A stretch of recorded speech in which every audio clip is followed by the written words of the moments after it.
আলট্রাটা নিল, অনেক দূর থেকে এসেছে, আজকে ওদের হোলি, তবুও হোলি ছেড়েও এসছে আমার কাছে শুধুমাত্র সুজাপুর এসে মোবাইল পয়েন্ট। দাদার নাম জিজ্ঞাসা করেনি। আমার নাম সঞ্জিত। সঞ্জিত, সঞ্জিত তার সঙ্গে এসছে আরো ওর বন্ধু। তোমার নাম? আমার নাম ছোট্টু। ছোটন? ছোট্টু। ছোট্টু। আমার নাম সৌরভ। আমার নাম আদিত্য। খুশি কিনা সবাই? ঘুরে হয়ে হলো, মোবাইলটা কিনে হলো না?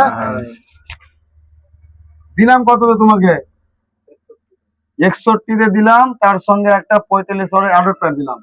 আর আমাদের যেটা গিফট থাকে বরাবর রিয়েলমির, এটা দিতে চেয়েছি সবাইকে দিচ্ছি। আসেন আপনারা সুজাপুর এসে মোবাইল পয়েন্ট। আর ভাইটা একটু বলে দিলে ভালো হতো ভাইকে। উত্তর লক্ষ্মীপুর পকলামারি। উত্তর লক্ষ্মীপুর থেকে এসেছে। আসেন আপনারাও আমাদের দোকান সুজাপুর এসে মোবাইল পয়েন্ট। Thank you.